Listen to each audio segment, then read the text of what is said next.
దళిత మంత్రిని విమర్శించే హక్కు కొత్త ప్రభాకర్ రెడ్డికి లేదని 10 ఏళ్లలో ఎంపీగా ఉండి దుబ్బాక నియోజకవర్గానికి ఏమి అభివృద్ధి చేశావో చెప్పాలని టీపీసీసీ రాష్ట్ర ఉపాధ్యక్షుడు శ్రవణ్ కుమార్ రెడ్డి మండిపడ్డారు.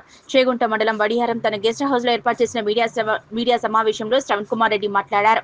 కాంగ్రెస్ పార్టీ జిల్లా ఇన్ఛార్జ్ మంత్రిని తిట్టడం పద్ధతి కాదని 10 ఏళ్లు ఎంపీగా ఉండి దుబ్బాకలో ఏమి అభివృద్ధి చేశావో చూపించాలని ప్రశ్నించారు.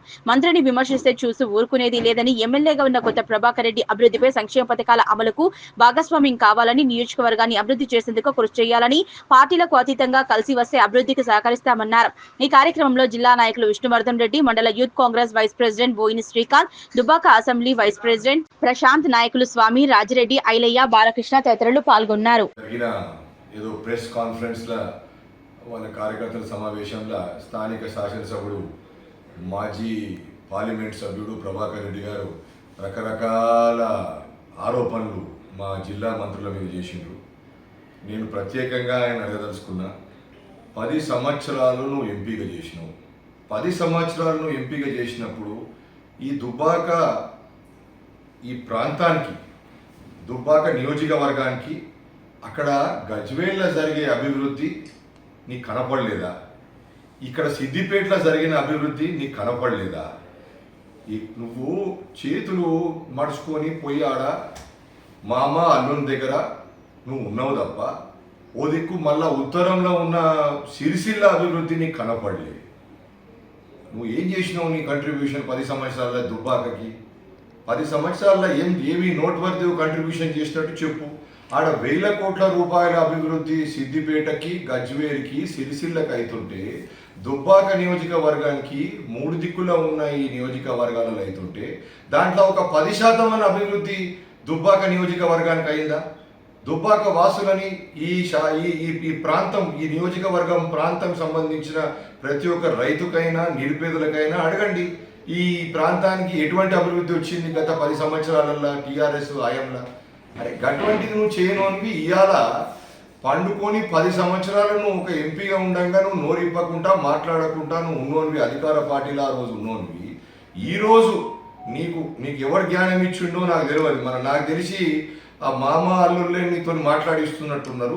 సోయి లేకుండా పండుకున్నోనివి ఇవాళ లేచి ఆ మంత్రి ఏం చేయలేదు, ఈ మంత్రి ఏం చేయలేదు, ఈయనకు తెలియదు, ఆయనకు తెలియదు అని చెప్పి నువ్వు ఇవాళ మాట్లాడుతున్నావు. ఒకసారి అర్థం పెట్టుకొని చూసుకో, గత 10 సంవత్సరాలు నువ్వు ఏం చేసినావని. ఒక దిక్కు నువ్వు ఇట్లా మెడ దిక్కుని 3 దిక్కులలో నీకు నియోజకవర్గాలు, చుట్టుపక్కల ఉన్న నియోజకవర్గాల అభివృద్ధి నీకు కనపడలే. నీకు దుబ్బాకన చేసిన నీ కంట్రిబ్యూషన్ లేదు. ఇవాళ సరే వీళ్ళు వాళ్ళు మన ప్రజలే దేవుళ్ళు మొత్తం మీదనైతే నోరే తిప్పడం మొదలుపెట్టినావు. 10 ఏళ్ళు నువ్వు నీ దుబ్బాక గురించి, నీ ప్రాంతం గురించి ఒక రోజైనా పార్లమెంట్లో నువ్వు నోరిప్పి ఏదైనా మాట్లాడినావా? ఒక రోజైనా ఆ రోజు ఆనాటి ముఖ్యమంత్రి దగ్గర పోయి ఇది మాకు కావాలి దుబ్బాక నువ్వు అడిగినవా? ఎటువంటి కూడా ఒక రోజు కూడా నువ్వు అడిగింది లేదు. అటువంటిది ఒక కార్యక్రమం, ఒక అభివృద్ధి నువ్వు నియోజకవర్గానికి తెచ్చింది లేదు. నీకు ఏం చిత్తశుద్ధి ఉన్నది? ఆలోచన నువ్వు మంత్రుల మీద అట్లా ఇట్లా అంటున్నావు. నీకు ఏం తెలుసు? గదే చేసిండా మీ అల్లుడు? ఆయన మంత్రి 10 ఏళ్ళు ఆయన కూడా ఉన్నాడు కదా మామతోని, ఆయన కూడా గట్టనే చేసిండా? ఏం చేయకుండా ఎంతసేపు ఈడ కూర్చొని ఏం వసూలు అవుతున్నాయని చూసిండా? ఒక మంత్రి అంటే నువ్వు ఒక రోజన్నా నువ్వు ఏదన్నా స్కీమ్ పట్టుకొని పోయినావా? ఒక రోజన్నా నువ్వు ఏదైనా అభివృద్ధి కోసం, దుబ్బాక కోసం నువ్వు కృషి పడ్డావా? ఒక రోజన్నా నువ్వు నోరిప్పి మా ప్రాంత వాసులకు ఇది కావాలని చెప్పి నువ్వు ఏదైనా అర్జీ పెట్టినావా? నువ్వు అధికారం ఉన్నప్పుడు పెట్టినావా? పోనీ ఇయ్యాలన్నా నీతో చేతనైన కాడ పెట్టు, మేము చేతనైన కాడ చేస్తాం. అరే నువ్వు వచ్చేది లేదు, పెట్టేది లేదు. మీద రోడ్ నంబర్ 6 చే నంబర్ అంటారు హైదరాబాద్లో, ఆడ నుంచి ఇవాళ కొండాపూర్లో పోయి ఇల్లు కట్టుకున్నావు. నీ చరిత్ర అంతా మాకు తెలుసు, తెలియని చరిత్ర ఏం కాదు. అయినా కూడా పర్సనల్ విషయాల మీద మేము ఏం మాట్లాడదలుచుకోలేదు, రాజకీయ పరంగానే మేము మాట్లాడుతున్నాం. అరే ఈ ప్రాంతానికి నీకు ఎటువంటి కంట్రిబ్యూషన్ లేదు. నువ్వు ఇవాళ వచ్చి వాడెంత, వీడెంత, వాడెంత అని ఆయన వయసులో వాళ్ళ అనుభవం కూడా లెక్క చేయకుండా నువ్వు నోటికి వచ్చినట్టు మాట్లాడుతున్నావు. అరే నీకు ఏం కావాలి? నువ్వు ఏం నివేదిక పెట్టినావు? నీకు ఎటువంటి అభివృద్ధి కావాలి? నీకు ఏం ప్రాబ్లం ఉన్నది? 10 ఏళ్ళు నువ్వు నీకు అవకాశం ఉన్నప్పుడు పెట్టలే. ఇవాళ నువ్వు కన్నుప్పి నీకు పక్కకి మెడల్ తిప్పి నువ్వు చూడలే. ఇవాళ వచ్చి నువ్వు ఏదో మనం ప్రశ్న చేస్తున్నావు.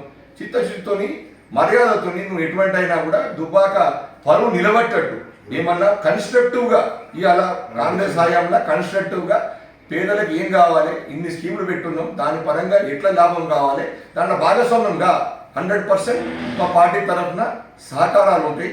కానీ ఏదో ఒకటి సబ్జెక్ట్ లేకుండా ఏదో ఒకటి ఉండకు. కానీ ఒకటే ఉన్నది, పండుకున్నోళ్ళు అయితే 10 ఏళ్ళ తర్వాత ఇవాళ నోరిప్పి మాట్లాడుతున్నావు, మేల్కున్నావు. 10 ఏళ్ళ నీ దగ్గర అధికారం ఉన్నప్పుడు పండుకున్నావు, ఈ సంవత్సరం కూడా పండుకున్నావు. నువ్వు ఇవాళ ఏదో లేచి నిలబడి మాట్లాడుతున్నావు. దానికి 100% నేను చాలా సంతోషంగా వ్యక్తం చేస్తున్నా. కానీ కొంచెం సబ్జెక్ట్ ఉండి దాని మీద కొంచెం అవగాహన ఉండి నువ్వు ఏదైనా మాట్లాడు.